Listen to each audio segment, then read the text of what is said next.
سلام البنات، ان شاء الله تكونوا كامل بخير. جبت لكم اليوم شوربه بيضاء بطريقه سهله، تجي خفيفه بزاف بنينه.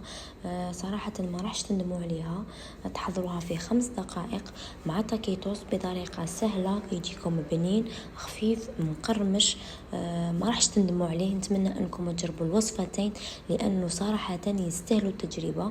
ومجميع واحد يجرب وصفه من وصفاتي يخلي لي في تعليق كيفاش جاتو.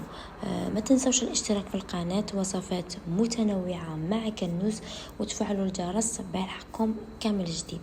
تشوفوا معنا التاكيتوس صراحة بنة خرافية. ما نطولش معكم، نروح لطريقة التحضير.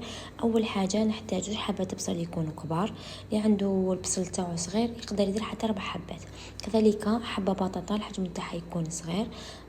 كذلك حوالي 4 ملاعق كبار زيت الزيتون. اللي ما تحب زيت الزيتون دير الزيت طبيعي عادي.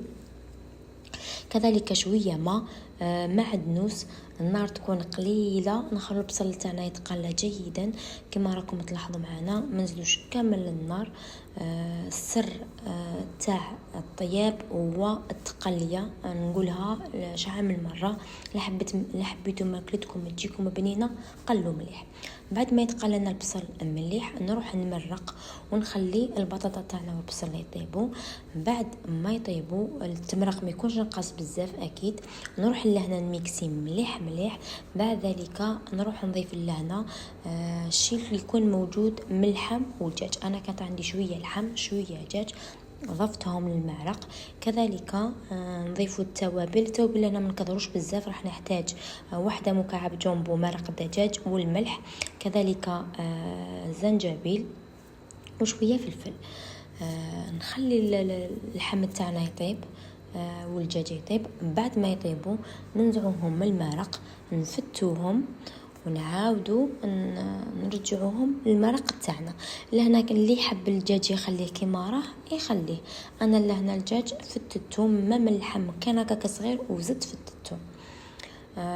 بعد ما رجعت اللحم تاعي للقدر ضفت لهنا الفرميسل لهنا ما نحتاجوش بزاف. انا لهنا ضفت حوالي فنجان ما كانش معمر لي. ونخلو الفرميسل تاعنا طيب، ما راحش تدينا وقت بزاف، هي حوالي 5 دقائق. غير تشوفوا المرق تاعكم بدا يتعسل خلاص طفوا على الشوربه تاعكم. وبهذا الشوربه تاعنا صارت جاهزه. نروحوا للحشو لهنا تاع التاكيتوس. راح نحتاج حوالي 500 غرام صدر تاع الدجاج، نملحو نقطعو قطع صغيره في مقلاة، ندير شويه زيت الزيتون ونقلي الدجاج تاعنا.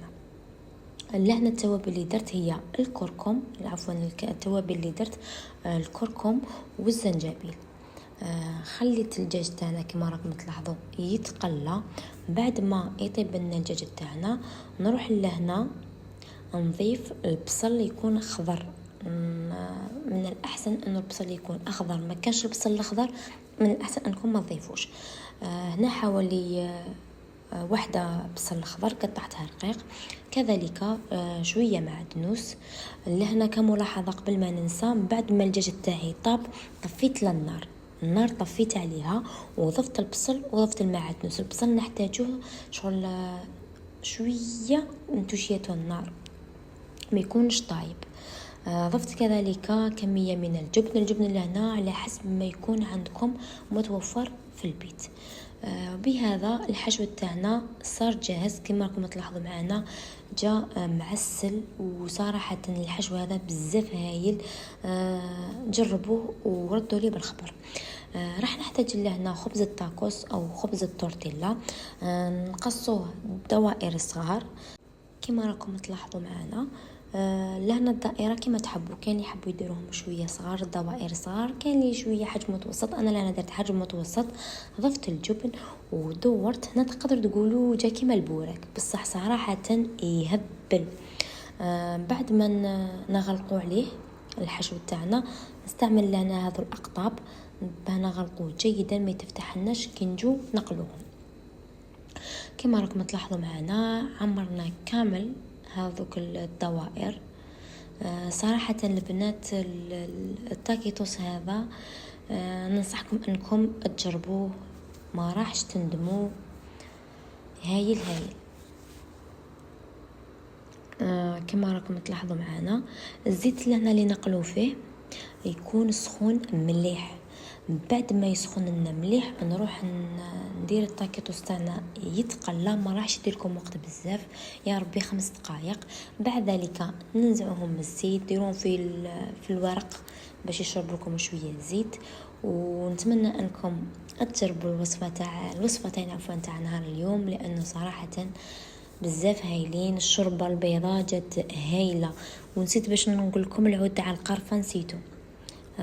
القرفه الشوربه البيضاء بلا عود تاع القرفه ماشي شوربه. ضيفوا العود تاع القرفه ما تنساوش. الى وصفه اخرى بحول الله، ما تنساوش الاشتراك في القناه وتفعلوا الجرس باش يلحقكم كامل الوصفات الجدد اللي راني نحطهم. نخليكم تكملوا الفيديو. الى وصفه اخرى بحول الله.